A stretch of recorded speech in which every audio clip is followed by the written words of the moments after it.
amigos radioescuchas de Radio M12 a través de Radio WAP? Muy buenos días, tengan todas y todos ustedes. Soy Antonio Sánchez Ballinas, coordinador de su programa Radio M12, que se transmite por la frecuencia universitaria el 96.9 del FM de nuestra máxima casa de estudios, donde la libertad de expresión la hacemos todas y la hacemos todos. Estimados amigos, el día de hoy me acompaña nuestro compañero Marco Álvarez. Marco, muy buenos días. Buenos días al auditorio, buenos días a nuestro invitado. Y nos acompaña también nuestro compañero Renato.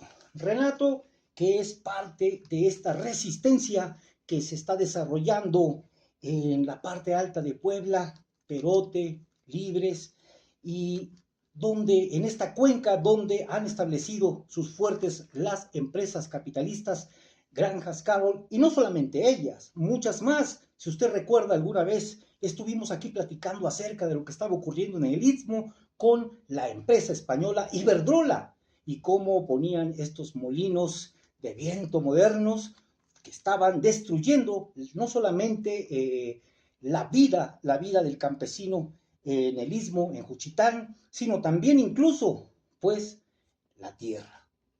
Esto es lo que está ocurriendo ahora en Puebla, no solamente Granjas Carol. Hay otras empresas inmersas o que han intentado establecerse en esta zona de nuestro país, donde son ricos en agua, un elemento que es de vital importancia para el capital. Lo que hoy nosotros observamos es que si usted ha escuchado lo que ha planteado Claudio Sheinbaum en su estrategia de gobierno, es que señala al agua como recurso, no lo señala como un elemento básico para la vida, sino como recurso. ¿Recurso de quién? ¿De las empresas? Y esto, la realidad de estos planteamientos conceptuales que ha hecho la Cuarta Transformación y el nuevo gobierno hoy, estimados amigos, están mostrándose en la realidad cuál se debe de entender, que el agua y los recursos naturales no son para nosotros, son para las empresas. Pero no basta eso. Apoderarse de los recursos naturales también implica destruir la vida de nuestro pueblo, el campesinado, sus formas de vida, su trabajo y la agricultura, la fauna, las aguas, todo. Y hoy, en este día, nuestro compañero Renato, un hombre que ha estado a la altura de lo que su pueblo y su zona le ha exigido, de luchar por estas circunstancias que están viviendo, donde por defender el agua, por defender la tierra, por defender la vida, han tenido asesinatos y hoy también persecución. Pero ¿qué ha ocurrido en esta zona a partir de lo que pasa del establecimiento de Granjas Carol? Podemos escuchar a nuestro compañero Renato. Marco Álvarez, estamos empezando el programa. ¿Quieres iniciar, compañero, haciendo las preguntas a nuestro compañero Renato? Adelante, Marco. Pues sí, bueno, de hecho hemos analizado el tema relacionado de la lucha de los pueblos. Y entonces, bueno, yo creo que con lo que hemos visto de esta lucha que se ha dado, la represión, yo creo que es una muestra de un botón de muestra de que todo el discurso ese de que el neoliberalismo ya se acabó eso. Realmente estamos viendo cómo que el poder político se separa del económico con esto de las Granjas Carol, con la actitud del gobierno federal, del gobierno estatal de Veracruz y del gobierno de Puebla, y con la reacción de los pueblos.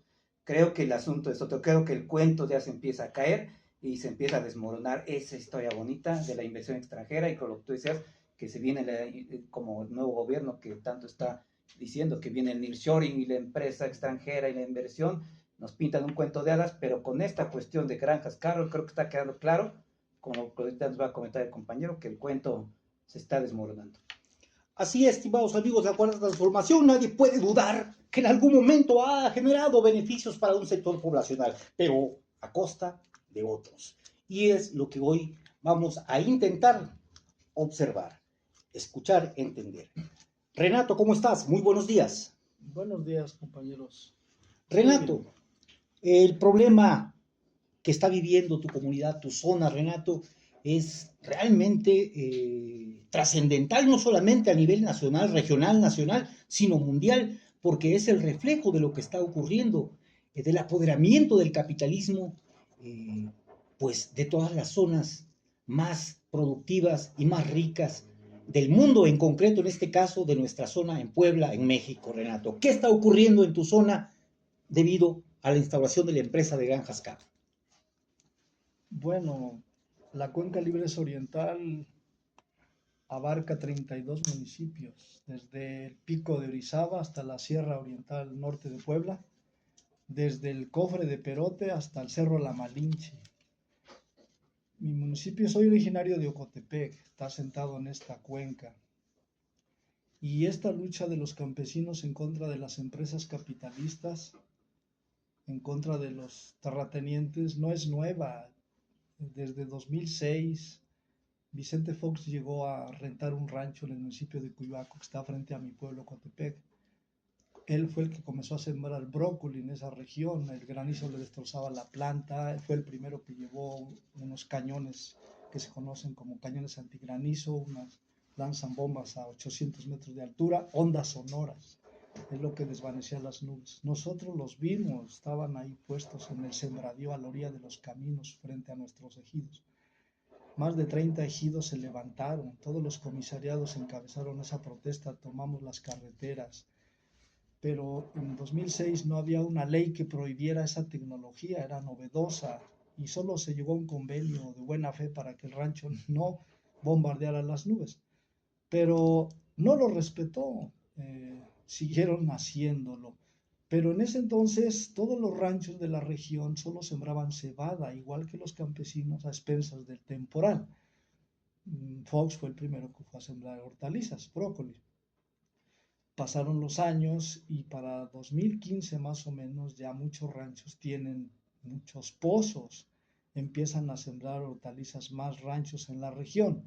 Menciono 2015 porque en 2015 Coca-Cola intentó asentarse en el municipio de Ocotepec, el pueblo se levantó en contra de su fundación Living Water, que fue como caballo de Troya a instalarse, era un caballo de Troya porque le iba a abrir las puertas a todas las empresas, obviamente pretendía poner su embotelladora, y fue una lucha de resistencia en contra de la empresa Coca-Cola, pero más la confrontación con la presidenta municipal que le dio entrada. Nos reprimieron también varias veces, golpeados por las policías municipales aliadas de todos los municipios vecinos. Y hubo en esa lucha 50 citatorios judiciales, entre esos como a 10 de mi familia, hermanos, primos. Ya desde entonces nos procesaron judicialmente en esa lucha contra Coca-Cola en Ocotepec. Y ahí surgió el movimiento en defensa del agua. Después el movimiento se extendió a los municipios alrededor de Audi porque hubo protestas en los municipios de alrededor de Audi, en San José Chiapas, en Soltepec, en Mazapiltepec, en Nopalucan. Se hicieron varias asambleas, se obligó al presidente a hacer un cabildo abierto, el pueblo se levantó contra él.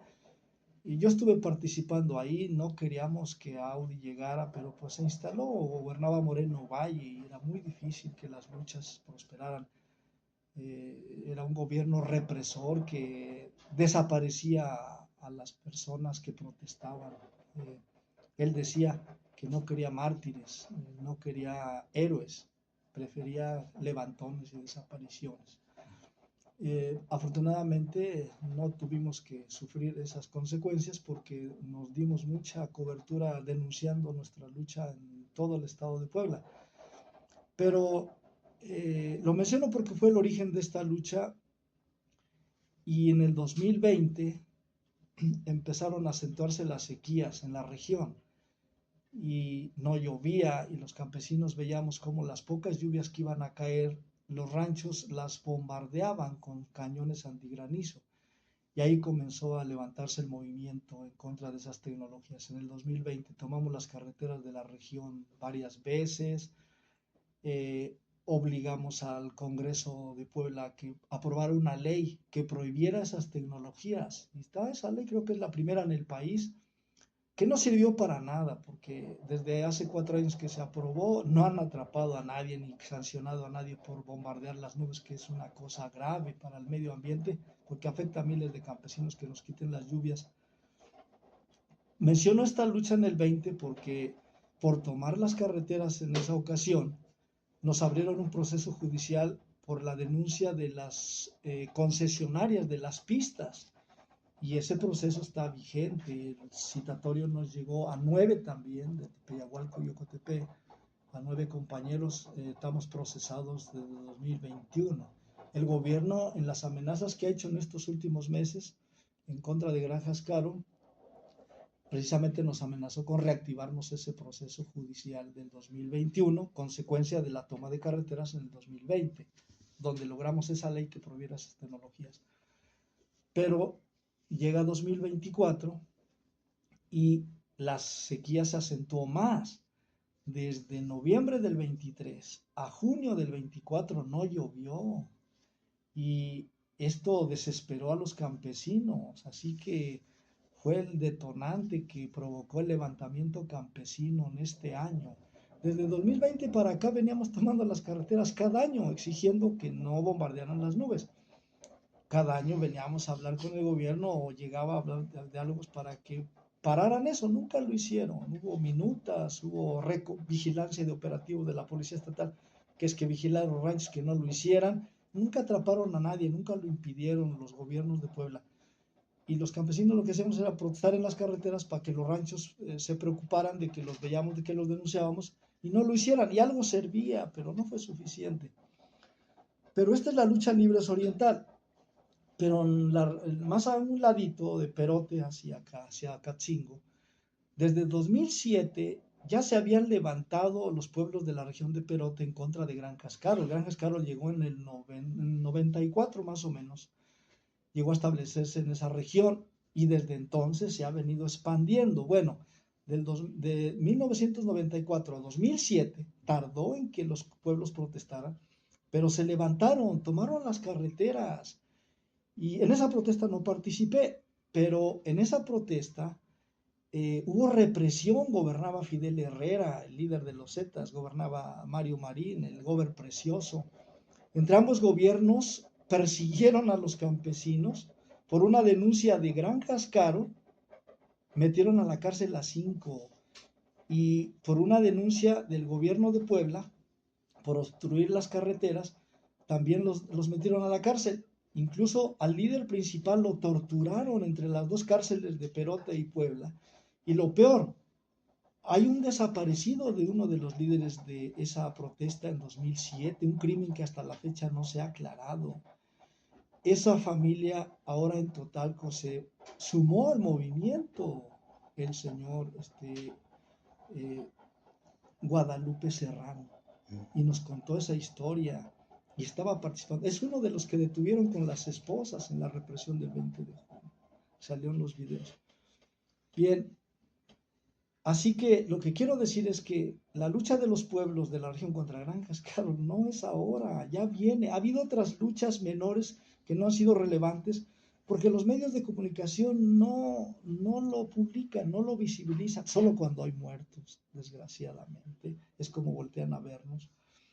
Pero nosotros en Ocotepe y Cuyoaco corrimos un intento de Granjas Caro, dice meter un ejido ahí vecino, y así Libres corrió a Granjas Caro también de un ejido que intentaron meterse, y otras luchas que ha habido menores, pero las más relevantes es la de 2007. Tengo el convenio desde 2007 donde Granjas Caro se compromete a no expandirse, y sin embargo lo siguió haciendo. Así que ahora que este año se levantan los campesinos, ya no pidiendo solamente que los terratenientes no bombardeen las nubes, que esa era la única petición que teníamos en el 2020.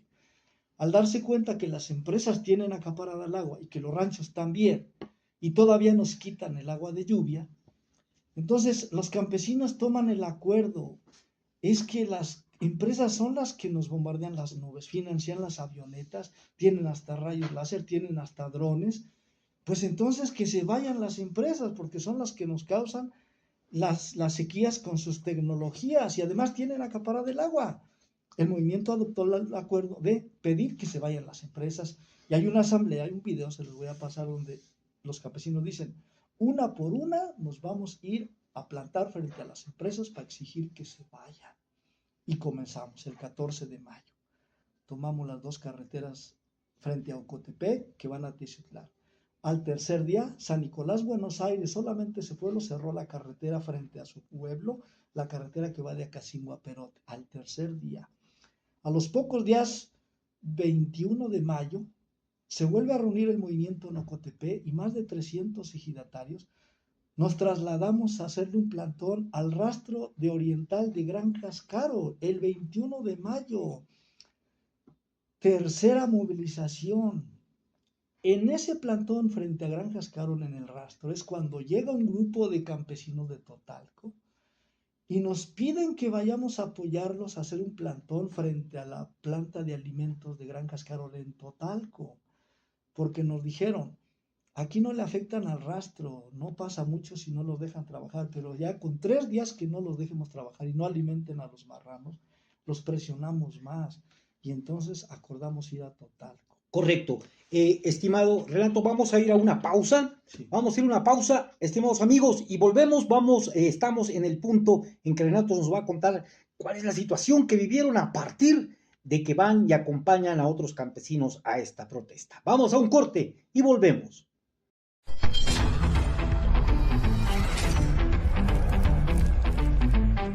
Bueno amigos, pues ya estamos de regreso aquí en su programa Radio M12, donde la libertad de expresión la hacemos todas y la hacemos todos. Renato, te quedaste antes de ir al corte justamente en este punto en donde ustedes acompañaron a otros campesinos, a Totalco, si no mal recuerdo, donde estaban realizando una protesta donde podía esta protesta causar más daño en el sentido de la protesta para que dejaran de estar haciendo de contaminar y de hacer todas estas cosas que estaban dañando a la comunidad. Ahí nos quedamos, Renato, te escucho. Sí, es decir, este levantamiento campesino empezó el 14 de mayo. Para el 20 de junio que fuimos reprimidos, solo eran 5 semanas. Y yo menciono en otras entrevistas que el plantón cuando fuimos reprimidos en Totalco era la 7ª jornada de movilizaciones. No fueron todas, hubo otras menores, pero fueron las principales. El caso es que el 21 de mayo nos plantamos en Oriental y al 22 de mayo nos fuimos a la planta de alimentos en Madagascar. Luego hicimos otro plantón más. Pero el 6 de junio fue el tercer plantón frente a la planta de alimentos en Totalco. Era el tercero. Y en ese plantón llegó el funcionario federal, del delegado del gobierno federal de Veracruz, allá al plantón y nos ofreció diálogo. Y el diálogo se acordó público y se hizo el 11 de junio en Totalco. Pero nosotros estábamos tomando o plantándonos frente a la planta de alimentos en Totalco el 6 de junio y más de 300 ejidatarios de Libres Oriental el 7 y el 8 de junio cercaron la planta Driscoll canadiense que produce berries, fresas. 300 ejidatarios encabezados por más de 20 comisariados la cercaron desde el 7 de la madrugada. Yo participé con ellos el 7 de junio y la tuvieron cercada la noche del 7 y el 8 de junio en el día.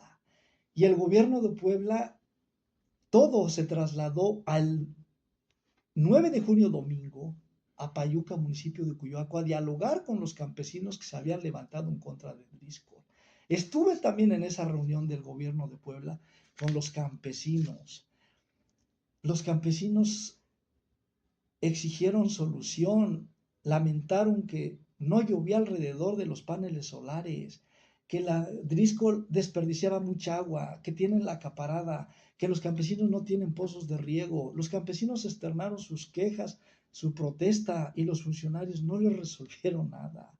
Solo fue simulación de diálogo. Lo importante de esto es que el 9 de junio hubo un diálogo público con más de 200 ejidatarios en la región Libres Oriental.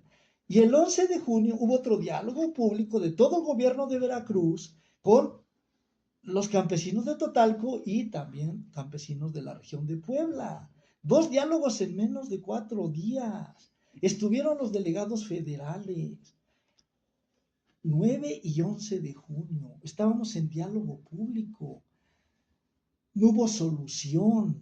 Entonces, como no hubo solución el 11 de junio en el diálogo en total con el auditorio de ese pueblo, les dijimos a los funcionarios federales y de gobierno de Veracruz, nosotros nos vamos a volver a reunir el 18 de junio, que es martes, en Totalco, y los emplazamos a que vengan funcionarios de mayor nivel, tráiganos una solución, aquí los esperamos. Y si no vienen, pasamos a volvernos a plantar frente a la planta de alimentos. ¿Qué ocurrió? Que el pueblo se volvió a reunir, el movimiento se volvió a reunir el 18 en Totalco y no llegó el gobierno de Veracruz. Nos mandaron un oficio donde nos decían, queremos dialogar, pero solamente con 5 personas y solamente que sean veracruzanos en Jalapa. Es decir, nos condicionaron. El movimiento no lo aceptó. Ahí el movimiento decide en la asamblea. Cada plantón se convierte en asamblea y decide lo que tiene que hacer, cómo negociar. Y la estrategia del movimiento es diálogo público. Y todo lo deciden las asambleas. No lo decido yo, ningún líder, ningún comisariado. Es la asamblea la que decide con la gente que está. Que a veces es una, a veces es otra. El caso es que no llegó el gobierno de Veracruz y acordamos instalarnos al tercer día, porque ya era tarde, dijimos, nos plantamos el jueves 20 de junio, de nuevo en la planta, y si el gobierno quiere dialogar, que venga a Totalco, no vamos a ir a Jalapa 5 gentes porque no aceptamos ese tipo de diálogo. Y nos plantamos, no el 20 de junio, nos plantamos como 20 campesinos desde el 19 de junio en la noche. Yo participé desde esas primeras horas y llegó la madrugada. Yo vi a la Fuerza Civil que llegó desde las 9 de la noche. Tengo un video. Yo la vi, la comento en el video. Es decir, ya habían decidido la represión. ¿Qué más datos para sostener eso?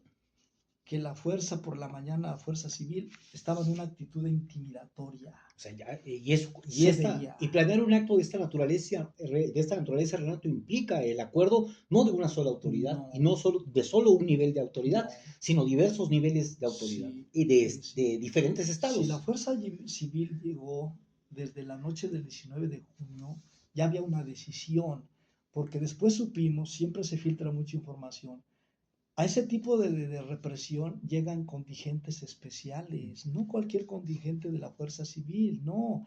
Mandaron un grupo especial represor, que a eso los tienen. Ese grupo de la Fuerza Civil se veía preparado para reprimir, iban muy equipados, se ven los videos, yo la vi desde la noche. En la mañana los vi muy intimidatorios, como a las 9:30 me entra una llamada y es Tonatiu Ramírez, Sergio Tonatiu Ramírez. Me dice que es el coordinador de delegados federales y me dice, mira, debes desalojar la carretera. Lo que debes hacer es dialogar, allá está mi delegado de Veracruz. Le dije, sí, pero él solamente acepta 5 y en Jalapa y el movimiento no acepta eso. Es Aquí. una intentona Sí, de dividir una para intentona poder... de sí. Y se está haciendo el diálogo por teléfono y él finalmente dice, no tengo tiempo, vete con el delegado federal y me cortó. A los pocos minutos, la Fuerza Civil, 4 elementos se abalanzan a prisa a atraparme. Yo estaba en la orilla de la carretera y el grupo de campesinos estaba del otro lado, frente a la planta de alimentos. Yo me descuidé porque estaba en la otra orilla, en una casetita, por silencio para informar por redes la lucha que estábamos haciendo. Y me atrapan 4 elementos de la Fuerza Civil, corren los campesinos y me rescatan a jalones. Pero también lo que ayudó a que no me detuvieran desde la mañana del 20 de junio fue que la Guardia Nacional, había algunos oficiales, hay una patrulla, se opusieron a la Fuerza Civil de Veracruz a que me detuvieran. Incluso elementos de la Fuerza Civil agredieron a las oficiales mujer de la Guardia Nacional, se ven los videos, porque esa institución de la Guardia Nacional se opuso a mi detención. La Guardia Nacional... Quizá no sabían de la problemática, no estaban enterados de toda la problemática, pero se opusieron en ese momento. No, sí estaban enterados. Están enterados, porque cada plantón siempre va a la Guardia Nacional y está informada y hasta se presentan con nosotros, la Guardia Nacional. Siempre lo hacían. Pero en esa ocasión, la Guardia Nacional, escuché que los campesinos escucharon que le dijeron a la Fuerza Civil, no lo pueden detener porque esta es nuestra zona, es federal. Los campesinos no están invadiendo la propiedad de Gran Cascaro, están en el acotamiento y en la carretera federal. Ese fue su argumento de la Guardia Nacional y se opusieron, hubo jaloneos entre ellos. Sí, porque iba a ser responsabilidad de ellos, ¿no? Sí. No tanto porque quisieran defender al movimiento, sino por la cuestión de que ellos después tenían que dar una explicación de lo que había ocurrido. Ese hecho de quererme detener significa que ya había órdenes de reprimir, de detener. Exactamente. Nada más que en otro lado. Pues, había que tal vez tener háganlo en otro lado, no aquí Bien. en mi casa, ¿no? Yo le escribo por WhatsApp a Sergio Tonatiuh Ramírez, le pongo, traidor, me quisiste detener y estamos en diálogo. Y él contesta, no fue el gobierno federal, fue el gobierno municipal. Lo grito a todos los compañeros en el meeting, en el plantón, y se acerca el director de la policía municipal de Perote y dice, señor, no fue nuestros policías municipales los que lo quisieron tener, fueron los de la Fuerza Civil. Yo me deslindo de lo que usted acaba de decir, que lo ordenó, que dice el delegado federal, que fue el gobierno municipal. Nosotros no tuvimos nada que ver con su intento de detención. Estos detalles, pocas veces los he dicho, pero son importantes para ver cómo la Fuerza Civil ya iba con ya todo tenía el plan una intención de reprimir. Bien, no pasó más de una hora cuando arremetieron. Yo todavía alcancé a decir a los compañeros, tienen que venir y hablar y darnos unos minutos para ver si aceptamos el desalojo. Pues no dieron tiempo de unos minutos, llegaron a golpear y los compañeros ya no tuvieron tiempo de escucharme, de ponerse de acuerdo. Yo iba a plantear que nos replegáramos, que nos levantáramos, no tuvieron tiempo de hacerlo. Los compañeros lo único que hicieron fue buscarse cómo defenderse, cómo replegarse, no tenía nada que usar. Empezaron a ponerse nerviosos y comenzó la agresión de la Fuerza Civil de Veracruz. En un primer momento los golpes, cuando vieron que los campesinos se resistieron con su pecho, con su cuerpo, empezaron a disparar. Y como vieron amenazantes los disparos, los compañeros se dieron la vuelta y trataron de huir a su pueblo. Bueno, alguien dio la orden de que los persiguieran y que mataran a algunos. Yo creo que eso fue una orden porque no lo hicieron por descuido, por incidente, por accidente. Lo hicieron con toda intención de matar a unos y tratar de secuestrar a otros hasta su pueblo para matarlos también. Hubo incluso disparos a quemarropa. Sí, a los dos campesinos. Lo cual implica sí, que un disparo a quemarropa ya es un disparo con intención, con alevosía y con ventaja, ¿no? Los campesinos de Totalco, 2 hermanos jóvenes, por cierto, fueron acribillados con más de 16 balazos. ¡Qué hazaña! ¿Por qué hicieron eso? ¿Por qué dieron esa orden? ¿Qué necesidad? Y luego, cuando persiguieron a más compañeros hacia sus casas, algunos les dispararon, fueron heridos, pero todos trataron de refugiarse en casas ajenas, no en las suyas. Por eso no dieron con ellos.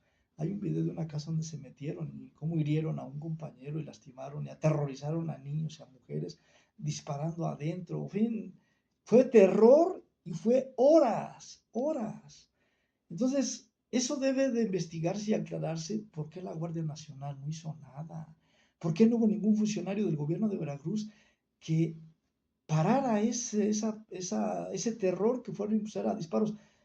Cientos de balazos. Antes de esa agresión en concreto ya sabían, por lo que estamos platicando, Renato, algunos agentes federales del gobierno federal ya sabían que había una problemática que podía escalar en la zona.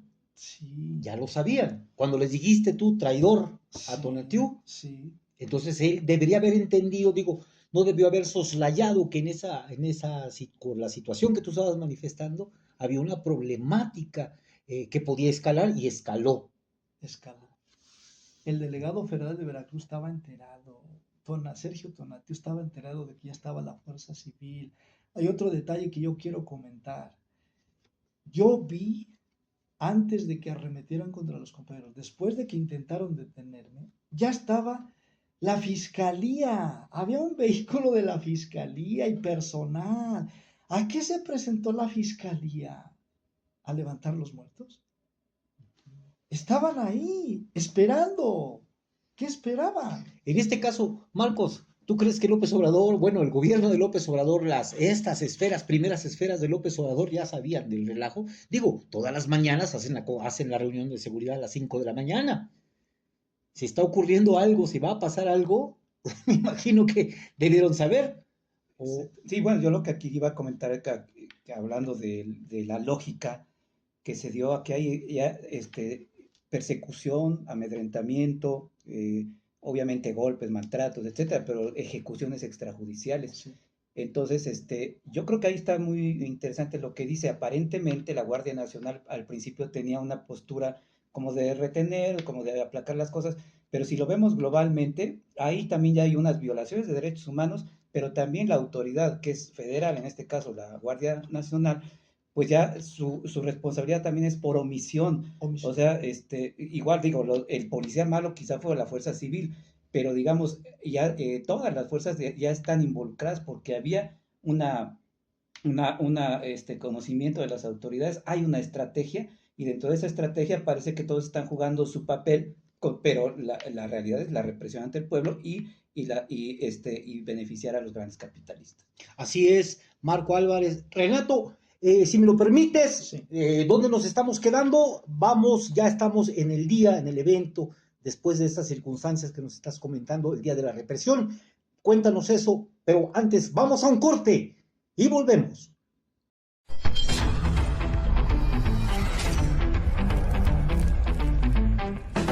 Ya estamos de regreso, estimados amigos, aquí en su programa Radio M12, donde la libertad de expresión la hacemos todas y la hacemos todos.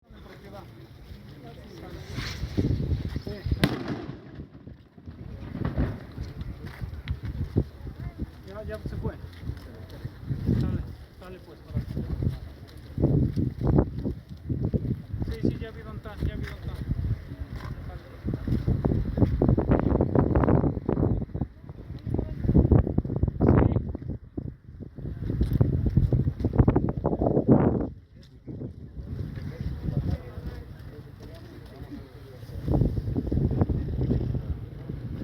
Desde hace 18 años al aire, Radio M12.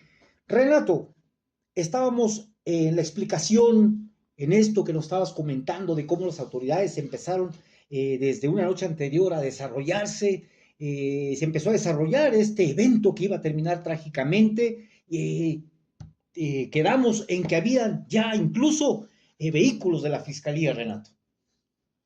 Sí, es importante mencionar estos detalles porque sostienen mi tesis de que la represión en Totalco fue planeada, fue conspirada por los dos gobiernos, no solo por el gobierno de Veracruz, y que desafortunadamente la Guardia Nacional asumió una posición omisa, porque fueron horas de persecución y de balacera y la Guardia Nacional no hizo nada.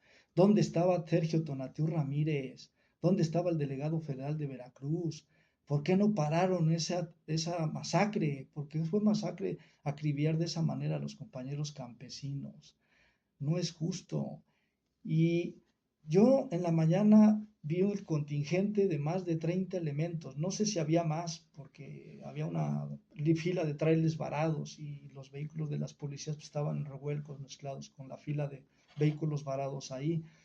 Pero sí vi un contingente de más de 30 elementos que son los que se abalanzaron en contra del plantón para desalojarlo. Fue brutalmente reprimido. Pero lo importante que quiero decir es, esa represión, esa masacre fue conspirada. ¿Por qué? Porque después hemos venido denunciando que la amenaza de reprimirnos no fue el 20 de junio, fue un mes antes, el 21 de mayo, en el plantón en Oriental, estando ahí, el gobierno de Puebla, a través de sus funcionarios, hizo llamadas a varios dirigentes del movimiento del plantón y les exigió que lo levantaran del plantón. Y en esa llamada por teléfono les amenazaron a los compañeros diciéndoles que Renato lo iban a desaparecer. Y a don Justo y a los que le hicieron las llamadas los amenazaron, los intimidaron con también encarcelarlos. Eso fue el 21 de mayo en el plantón en Oriental, pero el 22 de mayo fueron llevados con presiones algunos dirigentes o campesinos de Tepeyagualco. Primero los dijeron que en la Fiscalía en Oriental, de ahí se los llevaron a una reunión en la Presidencia Municipal de Oriental. Fue una reunión oficial. Tenemos la minuta. El compañero que fue amenazado le dieron una copia. Y en esa reunión oficial, el compañero lo amenazaron de detenerlo y le comentaron que Renato y Don Justo iban a ser desaparecidos, que se abrieran los compañeros de nosotros, que se separaran, que le pararan el movimiento. Eso ya lo denunció públicamente el compañero. Nosotros estamos preparando hacer la denuncia ante la Fiscalía General de la República, porque fueron amenazas graves desde el 21 y 22 de mayo. Bueno, el gobierno ya había amenazado con eso. Y ya les dije, los dos delegados federales estuvieron en los dos diálogos públicos. Siempre hubo coordinación entre el gobierno de Puebla y el gobierno de Veracruz. Si el gobierno de Puebla había amenazado de muerte, había intimidado a muchos dirigentes del movimiento, el gobierno de Veracruz consumó, ejecutó esas amenazas. Pero yo hago responsable a ambos gobiernos y vamos a hacer la denuncia, claro que sí. Lo vamos a hacer ante organismos internacionales y ante la Fiscalía General de la República para ver si esa institución no aplica la ley con gracia para sus camaradas del gobierno de Veracruz y la ley a secas para los campesinos. Como decía Juárez, ¿no? Sí. Creo que era un argumento de Juárez. Renato, el problema está evidenciado, se está planteando, ya está claro. Ocurrieron eventos parte de la actitud de una empresa y de un gobierno. Pero antes quisiera escuchar a Marco Álvarez. Esta lucha, Marco, es anticapitalista en realidad. En el fondo es una lucha que tiene que ver contra el capitalismo, no es una lucha aislada, no es una lucha que pues por ahí se dio, como siempre los campesinos levantándose, ¿no? Es una lucha que viene con el capital, con una agresión directa hacia el pueblo, Marco Álvarez. Sí, pues efectivamente creo que estamos viendo para la gente, sobre todo para el pueblo, que es para quien se hace este programa, siempre pensando en la actitud del pueblo, a estar muy atentos, porque este problema, este asunto no es coyuntural, no es de moda, va a seguir, viene muy profundo y va a seguir lamentablemente por esa lógica, precisamente la lógica capitalista que hemos visto en esta zona, por ejemplo aquí en Puebla, de Cuyoaco, Iztapalcamastitlán, la región pues, ya más para el norte, para Zacapaz, etcétera, todo eso, en realidad ha habido, o en Veracruz, ¿no? Con lo de Nestlé, o las mineras de en Guerrero, o sea, en realidad, ¿no? Toda esta parte están explotando, o sea, esto que pasa acá con los compañeros es que de repente explota porque hay esa represión, pero ahí está el problema, y la gravedad es de siempre, o sea, es el saqueo y las concesiones ahí están, no se ha hecho una reforma al artículo realmente anti-neoliberal, ¿no? La reforma al artículo 27 salinista no se ha echado para atrás de fondo. Entonces, lamentablemente, así como se está planteando la lógica de que viene el nearshoring y aplausos para la inversión extranjera, pues nos están dando el mensaje de que la lógica va a seguir así y de que se está optando. Incluso algunos Morena, a lo mejor en ciertos niveles como que se quiere hacer como el desentendido, pero a como está la situación ahorita ya todos están involucrados y ya hay una responsabilidad en la investigación para que se haga justicia, para que, etcétera, para que realmente se haga justicia hacia el pueblo, pero estamos viendo lo contrario. Ahora Industrias Carroll ya está demandando, ya demandó a 9 campesinos, que son solidarios también, y resulta que la Fiscalía de Puebla, pues ya los citó, ¿no? O sea, rapidísimo, de verdad que eficientes son, ¿no? Entonces, lamentable, por eso decimos, hay que seguir a los compañeros. El pasado viernes 16 hubo un evento en el Zócalo de Puebla de solidaridad. Hay que intensificarlos, hay que llamar a la gente que estén atentos a las redes de los compañeros, porque este es un asunto que seguramente los políticos de oficio dirán en un tiempo, van a decir, ya lo arreglamos, ya hicimos mesas, ya el problema ya se aplacó, y no es cierto, las causas son muy de fondo, hasta que realmente no se haga, como dicen los compañeros, hay pueblos que han sacado a las mineras, ¿no? O que por asambleas, pero ha habido represión y no vemos que la lógica gubernamental cambie. Entonces, pues ese sería como que, digamos, aquí hay resistencia, hay dignidad, y eso es una constante, pero también tiene que haber, de todos nosotros tenemos que hacer algo en lo que nos corresponda, en la solidaridad, en la visibilización, porque los compañeros aquí, como el compañero Renato, están amenazados y ya los mensajes ya se los dieron. Nadie vaya a llamarse a engaño después de que, ¿por qué pasó esto? ¿Por qué pasó lo otro? Ya los compañeros han denunciado las amenazas directamente contra los dirigentes, que es como está operando digamos, en esta época, está operando, y a lo mejor ya la represión ya no ha sido tan masiva. Mencionaba los gobiernos de Moreno Valle, los panistas, etcétera, a nivel federal, pero la lógica de la represión y los asesinatos a los dirigentes sociales, a los que encabezan las luchas, y ahorita que decía, pues efectivamente, a los compañeros que mataron ese día, pues, y ustedes vean los videos, eran los compañeros muy combativos, ¿no? Entonces no es casual que a esos compañeros precisamente fueron a matarlos, porque se veía, ¿no? Ya después el grado de combatividad que tenían, y eso es lo que están tratando de aplacar. Entonces ese es el mensaje al pueblo, ¿no? Así es, Marco, y tal parece, estimados amigos, que la respuesta del gobierno ante el reclamo popular, ante la organización popular, el reclamo y la organización popular sobre todo, es justamente la represión política, económica, la represión policíaca, y ahora, como está planteando el compañero Marcos, ya están citados por la demanda de Gran Cascarol, los campesinos están citados por la fiscalía, y resulta que ahora también la represión va a ser judicial. Renato, alguna vez te escuché plantear que el campesino no entiende tanto ideología de marxismo, leninismo y tantos, pero tiene la conciencia clara de que tiene que luchar por su tierra, de que tiene que buscar que las empresas capitalistas se vayan del lugar. ¿Sí se entiende que es una lucha contra el capital, Renato? Sí, miren, primero, esta no es una lucha espontánea. Yo ya les dije, desde 2006 nos afectaron con los cañones antigranizo por sembrar brócoli para exportar Fox. 2015 nos opusimos a Coca-Cola, empresa capitalista. Ahí tomamos conciencia en Ocotepec de que la empresa Coca-Cola iba a saquear el agua y no estuvimos de acuerdo y nos enfrentamos a esa empresa y a la presidenta municipal, que siempre los apoyan los gobiernos. Y en el 2020 los campesinos solamente pedíamos que no bombardearan las nubes los terratenientes, solo eso, no pedíamos todavía contra las empresas nada. Pero de 2020 para acá, como no hubo respuesta del gobierno, no pararon eso de que nos quitan el agua de lluvia, el agua del cielo, y las sequías se han venido acentuando, y al ver que todos los ranchos tienen acaparado el agua, y todas las empresas también, y la Conagua les ha dado concesiones, de alguna manera les ha permitido hacerse del agua a las empresas, los campesinos llegaron a la conclusión: o el agua es para las empresas y los terratenientes, o el agua es para nosotros.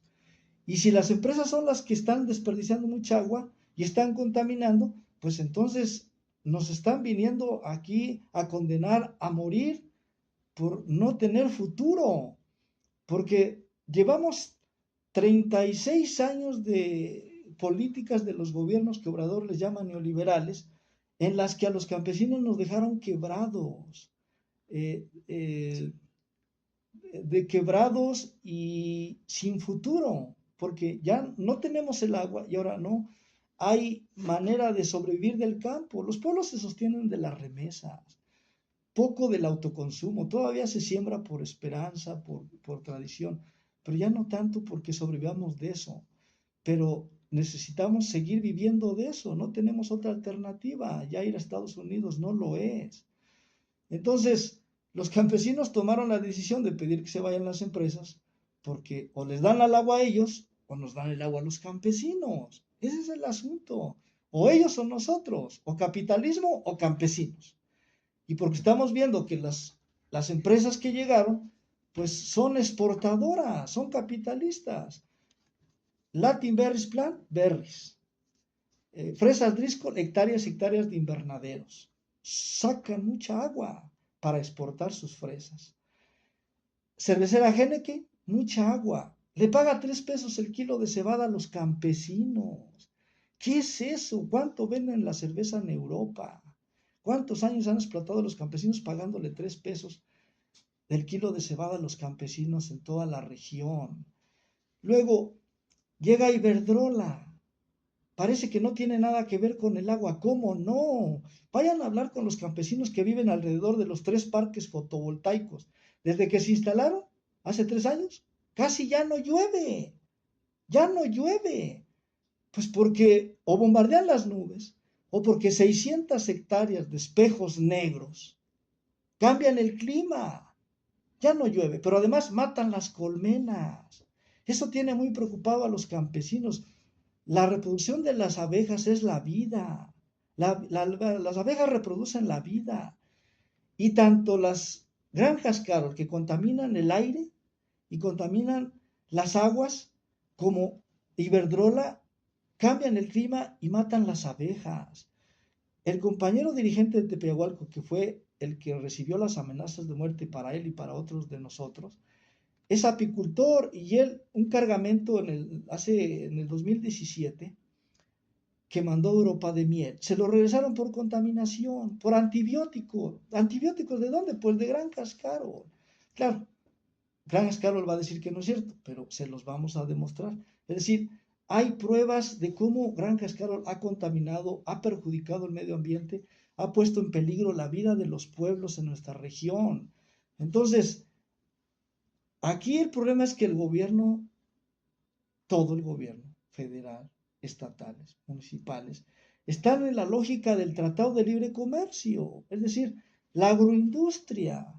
Eso es lo que apoyan, eso es lo que proyectan, eso es lo que negocian con Estados Unidos, los berries, las hortalizas exportación. Pero la agricultura campesina, aparte de que llevamos 36 años abandonada, quieren que aguantemos otros 30 años, o sea, 36 y otros 30 o 50 años que el gobierno actual pide para cambiar las cosas, pues nos condenan a 70 años de seguir en lo mismo a los campesinos, a morir. Porque eso es. Si ya nos quebraron en 36 años y ahora el gobierno federal nos dice, pues esto se va a transformar poco a poco, otros 30, digo yo, tal vez 50. ¿Qué futuro tenemos los campesinos? Los programas sociales no están resolviendo el problema.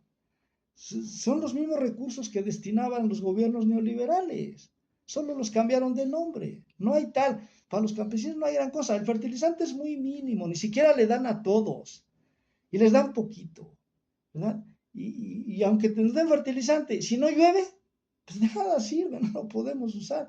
Entonces, lo que urge es que nos den el agua. Eso sí, si tuviéramos agua para regar nuestras parcelas, eso sí sería una solución. Aunque no nos dieran otras cosas. Que se queden con sus, sus ayudas sociales. Pero no, ahí nos niegan. O sea, todo nos rechazan todo, ¿no? No hay agua para los campesinos. La miseria y la limosna para los campesinos es lo que están ofreciendo, Renato. No tenemos futuro. Y bueno, tengo que decirlo. O sea, el gobierno de López Obrador abandonó también al campo. ¿Por qué? Porque el primer secretario fue un capitalista de la agroindustria, Romo. Y los siguientes, igual. Personeros de la agroindustria capitalista. Y porque a Conagua no la tocó, que tiene que ver con el agua. No la tocó. No ordenó que la limpiaran de corrupción. Por eso Conagua trafica con las concesiones, guachicolea el agua. Corrupción para todo. Te cuesta 7,000 que te repongan un subsidio para la luz, energía eléctrica, para echar a andar tu pozo de riego, un pozo de campesinos. Te cuesta 60,000 que recuperes la concesión perdida porque no hiciste el trámite a tiempo. Todo cuesta dinero en la Conagua para los campesinos. Los campesinos no tienen dinero para comer, menos para estar pagando la corrupción en Conagua. ¿A qué conclusión ha llegado? La Conagua debe desaparecer, no reformarla. Ya ni siquiera lo que pedíamos hace unos meses, que le hagan una auditoría. No, la Conagua debe desaparecer igual que los demás organismos autónomos. Y que pasen los pueblos a administrar el agua, obviamente, con el gobierno federal. Pero esa institución definitivamente debe desaparecer. Por lo menos que el pueblo tome porque decisiones. Además fue creada por los gobiernos neoliberales y todavía toda la burocracia sigue esa política desde Salinas de darle el agua a las empresas capitalistas. Y no va a cambiar por decreto. No va a cambiar por decreto. Así es. Así que, y los campesinos tienen derecho a opinar, a decidir el futuro de sus recursos naturales. Y deben estar dentro de esa capa, deben tener la capacidad institucional, gubernamental, de decidir ellos, no gente que ni siquiera vive ahí. Todavía antes de la represión, en nuestro pliego petitorio, después de los 3 puntos fundamentales, pedíamos como cuarto punto que la Semarnat, el gobierno federal, ordenara una auditoría a la delegación Puebla de la Conagua. Uh-huh. ¿Para qué?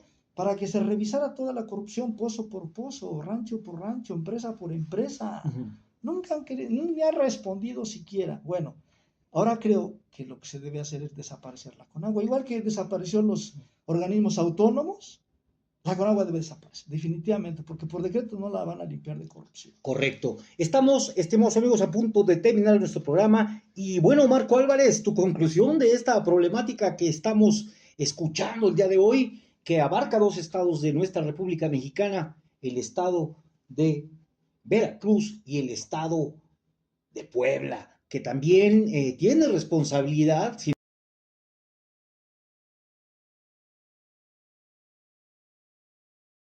responsabilidad por omisión en estos hechos y porque también abarca parte del territorio de nuestro estado, Marco Álvarez.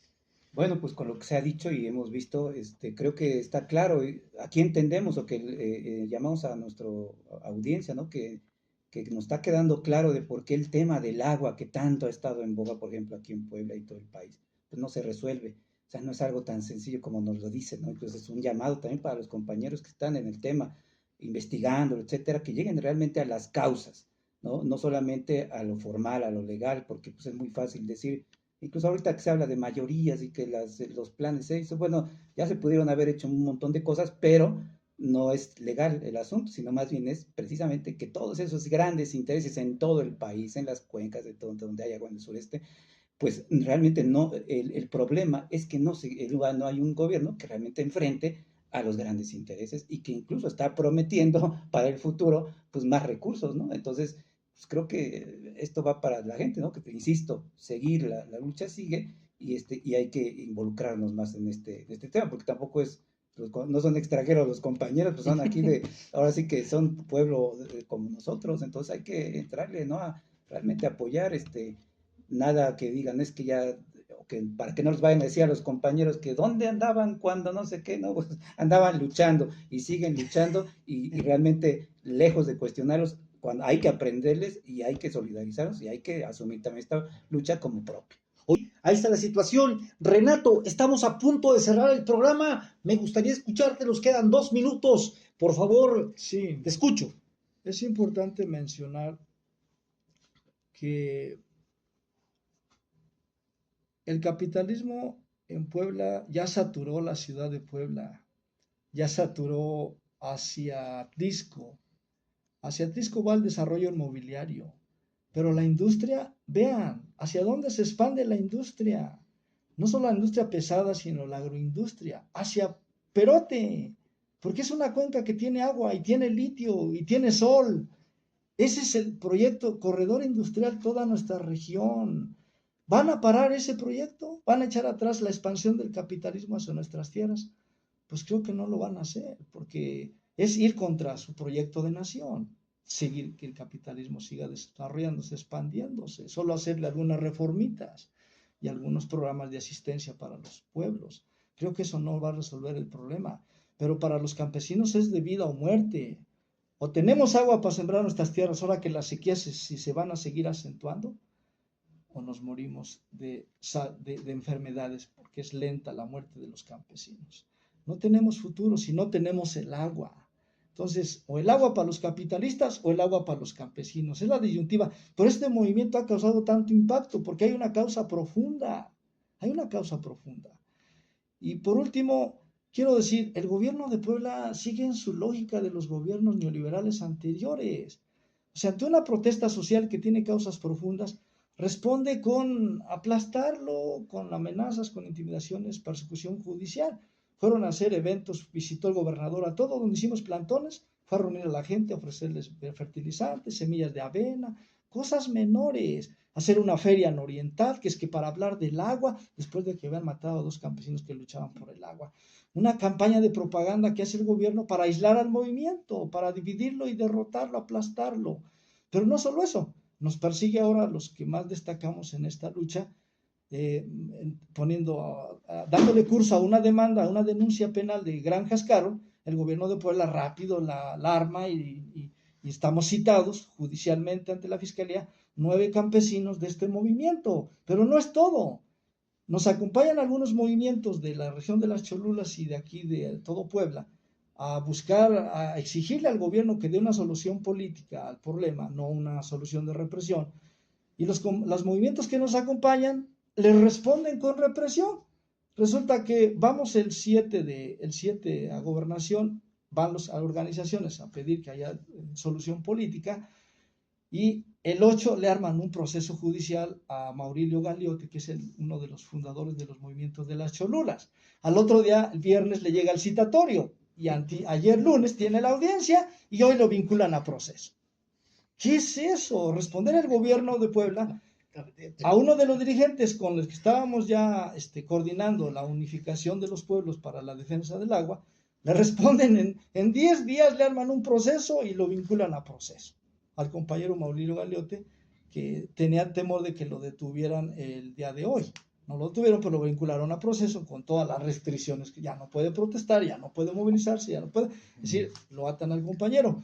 Entonces el compañero me pidió que yo denuncie esta situación, porque él ya no puede hacerlo, porque lo amenazan con que si sigue protestando, lo van a revocar las medidas precautorias y lo encierran. O sea, más represión, ahora los movimientos solidarios. De esa manera está respondiendo el gobierno de Puebla a estas amenazas. Y bueno, yo y los otros compañeros, de los 9, que ahora de 9 a 9 estamos citados, 4 estamos con el proceso del 2021, es decir, ahora es el segundo proceso que nos abren, y estamos citados ahora por la Granja Escaro, que es un proceso nuevo, pues nos quieren encarcelar. Esa es la respuesta del gobierno de Puebla que da a esta protesta, en lugar de resolver el problema social que tiene causas profundas. No es justo, no es justo. Por eso yo estoy contento con que hayan hecho un evento ahorita algunos universitarios y organizaciones de Puebla protestando en contra de la represión al movimiento, y espero que siga habiendo más manifestaciones de solidaridad. Hago un llamado a que nos unifiquemos para exigirle al gobierno que pare la persecución, que dé una solución justa a los campesinos, no represión. Se lo exigimos al gobierno de Puebla. Muchas gracias. Marco Álvarez, nos vamos. Pues sí, insistir a la gente, no tenemos que ser cómplices de esto, incluso a las mismas bases que llevaron al poder a estos gobernantes, tienen que ser los primeros en exigirle. Para esto no se luchó, para esto no anduvieron gente en las calles denunciando el neoliberalismo, etcétera. Entonces, esa es la clave, la unión del pueblo. Así es, Marcos, bien lo has dicho. Fíjense ustedes, compañeros, que sí, como decía Marco Álvarez, no hay este gobierno ha demostrado que no va a estar en contra de las empresas, no va a estar en contra del capital. Pero ¿quién sí va a estar? Pues el pueblo. El pueblo es el que va a estar en contra del capitalismo. ¿De qué manera? Organizándose, estudiando, exigiendo. Esa es la forma. Y hay gente a la que le corresponde solidarizarse y sacar adelante el trabajo. Estimados amigos, ya nos vamos. Soy Antonio Sánchez Ballinas. Por favor, pórtese mal, pero cuídese muy bien. Nos vemos la próxima semana.